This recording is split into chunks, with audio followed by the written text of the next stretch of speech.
Greetings, everybody, and I'm back with another video. Here's my lovely addition to my family, Imani Angela. Hi. Ah. We're gonna be talking, well, not teach, we're gonna be talking. Oh my goodness.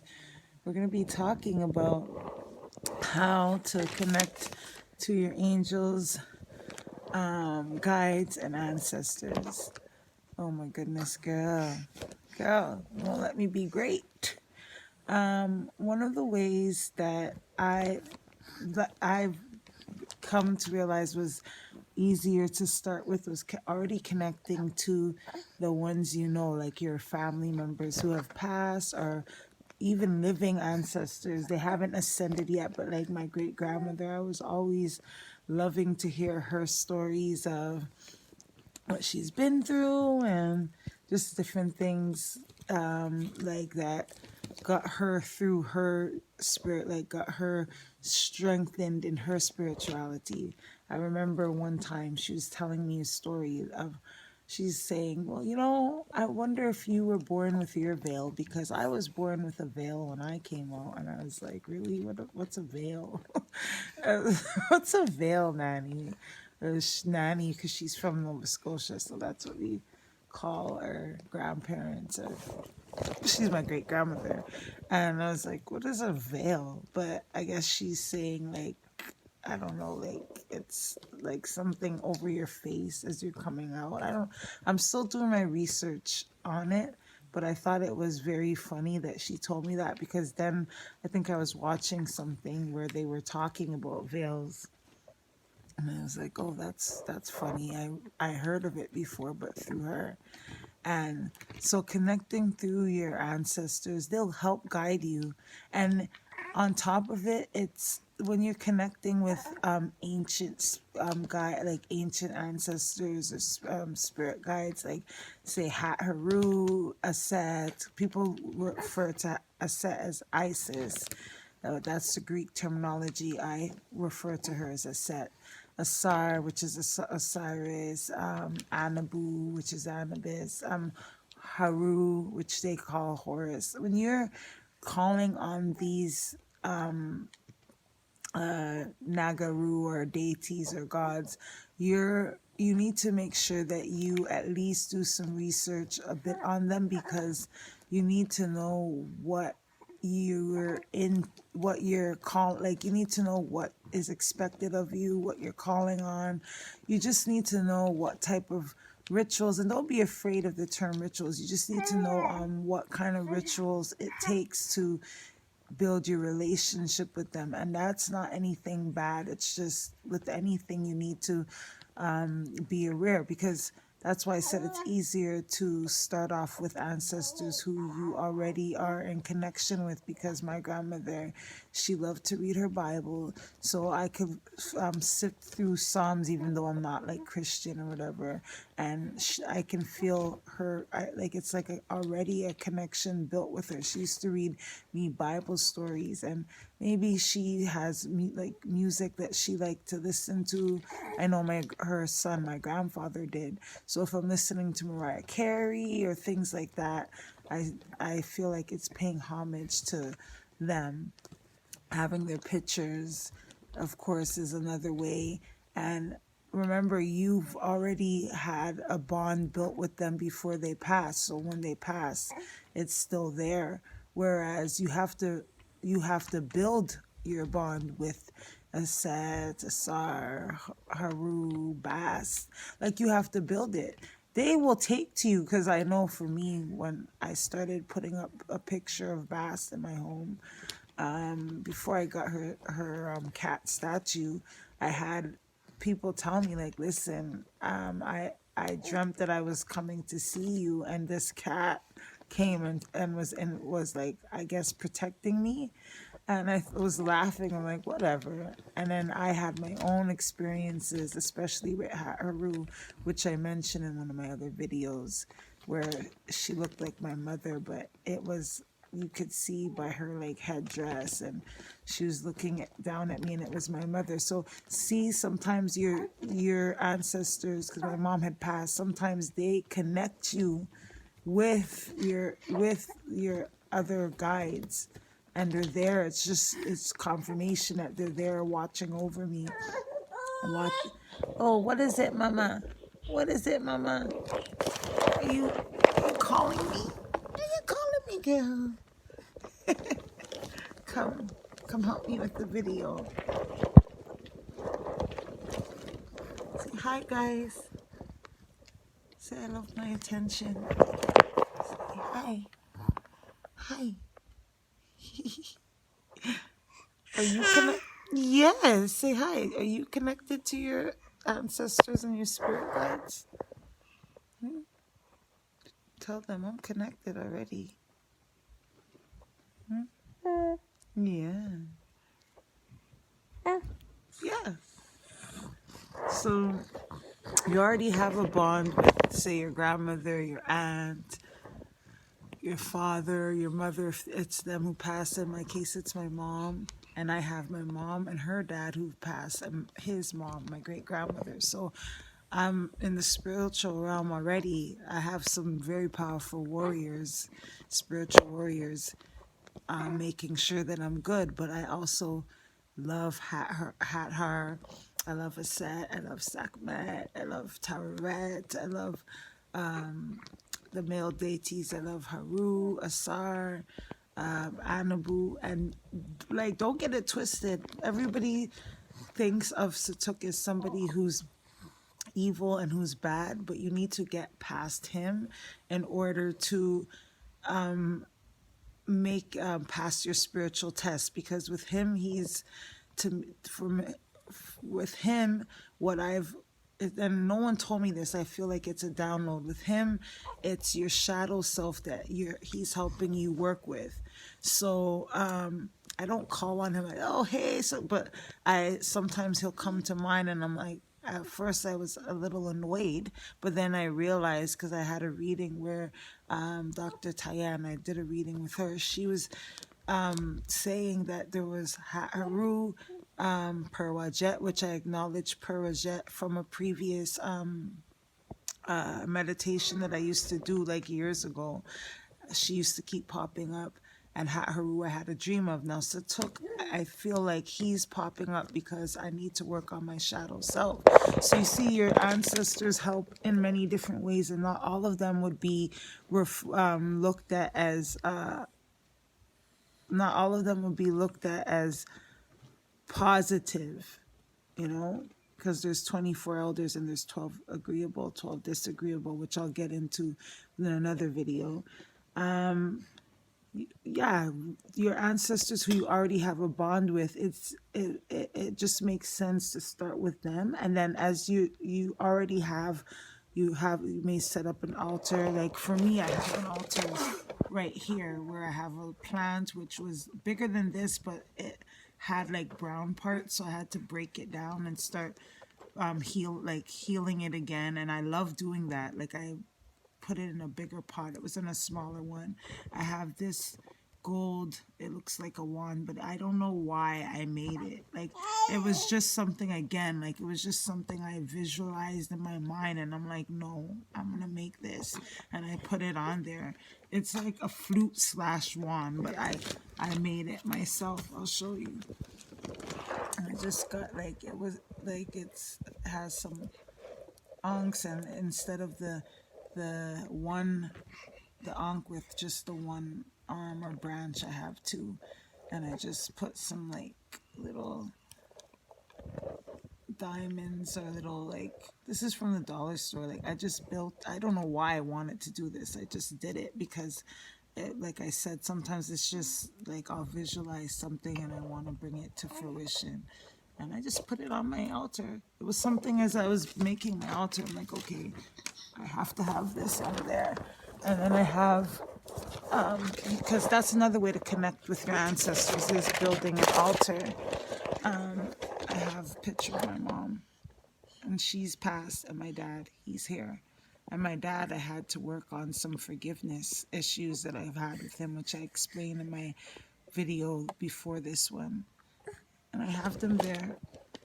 And then I have, like, I have like 4 of these that I surrounded around the plant, and then I'll have like little notes that I wrote to myself, like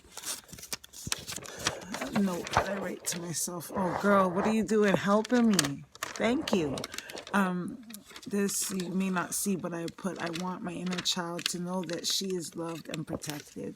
So I put this there, and I don't have my candles now because I'm cleaning out the cup that I burnt 2 pink candles, and they've burnt all the way down. I guess my healing or my work on for that particular aspect is done.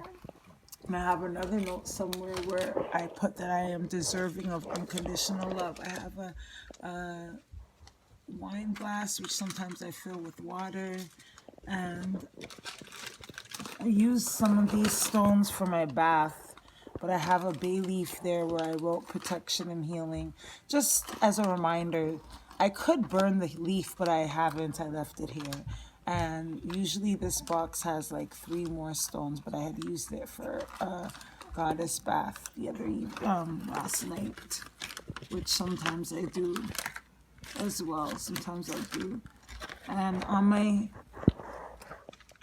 I took my incense holder, but usually I have an incense holder on my altar. And another thing, I wear this necklace, but when I'm not, it's on my altar.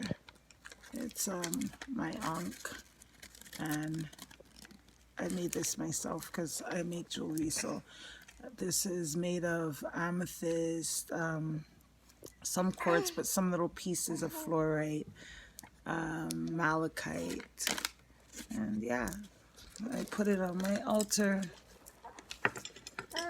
to represent, because the ankh for me, the ankh represents the male and the female. So put it on there, and I have this quartz that helps me with protection and cleansing. So I keep it on my altar as well, where my rose quartz helps me with self-love and just being gentle towards myself. And I have 2 mirrors. I don't know, I'll show you one. I have 2 mirrors on each side of my altar on my dresser. I like it because I think it's beautiful to be able to look at yourself and kind of do positive little affirmations. Hi, little one. You eating? Oh no, you ate my work. Girl, what is going on? What? No, you can't eat that. Give it to me. And look at her. She's having a time of her life eating mama's work. Come here. You want attention. Oh, oh, oh, oh, oh. Look at her face. Oh. Oh. I can't believe you, girl. I'm trying to record a video. But you over here. You over here. Biting up my work.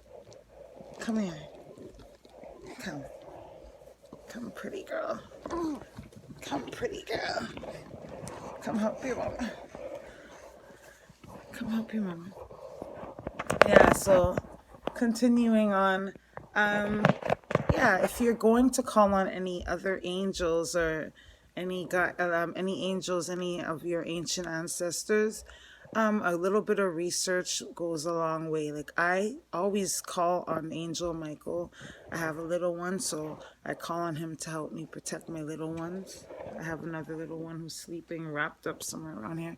I call on him to help guide my teenagers. I call on him to help me cut any cords that are no longer serving me. Like, I recently, not recently, but maybe like almost a year now, I left my younger 2 children's father just because we were good friends, good friends for years, but I found that I was losing myself in my relationship with him, and I wasn't feeling like myself. It was, to me, really toxic, and it wasn't good for either me or him to be in it. But out of it came this beautiful little thing. Yeah, you're so pretty. You pretty girl. What do you want to tell everybody? Oh my goodness. Oh my goodness. Yeah. She likes to be included. Like if she's not included, she will yell. She's up now, so I can't like just leave her to the side and not like I have like she likes this. I have to show her because she can see herself on. I have to show her, or else she will start grabbing after the phone or getting upset. But yeah, I call on Michael Raphael for healing. And listen, when I say Metatron, sometimes I feel a strong vibration within my heart. But years ago too, I think now I'm 37, so I think when I was like 27, I was doing some research, and I fell upon Metatron. And in my research, it was saying that he usually comes towards, I think he comes and tests women, or he comes in a form of somebody who is like maybe like a bum. I'm not certain, but I was reading something like that. And like you'll have little tests. And during my time, like during like just learning certain things, I have had certain people come up to me, whether it be females who need help or like someone who will ask me for something. And trust me, don't think that you have to give, because you'll be thinking that, oh, that's positive, that's agreeable. But if you don't really have it and then you do and then you're complaining about it, that's not a positive thing either. And sometimes people will manipulate you and trick you. So sometimes I feel like when you're being tested, all those, oh, my thing's about to die, all those things come into play. There's times where I gave, or I would say, do you want something to eat? I'll bring you across and get you a coffee or something to eat. Or if there's a woman that needs help, maybe her children are a little bit giving her a hard time, me as a mother, I'll be like, okay, I'll help relieve that. Because I'm really, like, one of the things I've done when I was younger, I didn't start off working at McDonald's. I used to have a little babysitting type job, and I was really good at that. And then when I got older, it became like more of a nanny service. So I feel like I've been tested a little bit when it came to Metatron. And then I realized when I wanted to cut a cord that he can also help with Malachi, with the angel Michael, to cut cords, any toxic, like with toxic individuals or relationships that you no longer serve you. And Raphael helps with the healing. So sometimes I'm like, whoa, I feel like an overwhelming, not bad, but energy, because I'm working with more than one angel. And because I'm allowing them in, like I'm calling them, I'm allowing them to come in, because they really are not going to interfere unless you allow them to come and help you. I call and I say what I need the help with, and it's amazing. Okay, guys, I'm most likely gonna do a part 2 because my battery is about to die, and I'm gonna dive on deeper into connecting with your ancestors, your angels, and your guides. But research what, because you don't want to call on the wrong entity, and you want to make sure that you do the right things to build your relationships. So either wearing certain colors like blue, I believe, for green for Raphael, I believe, and blue, I'm have to verify, but I believe blue for Michael. I'll verify. But like certain colors are their colors, so it's like you're paying homage or you're giving reverence to them in a certain sense. And it's very healthy to give reverence and that energy back to yourself, building an altar, because then it's connecting a bond between not only yourself but your ancestors, your angels, and your guides. They love to see when you're showing yourself the utmost self-love. So until next time, peace, love, and harmony, as I would like to say. And yeah, please don't forget to like, subscribe to this video, and share. Thank you.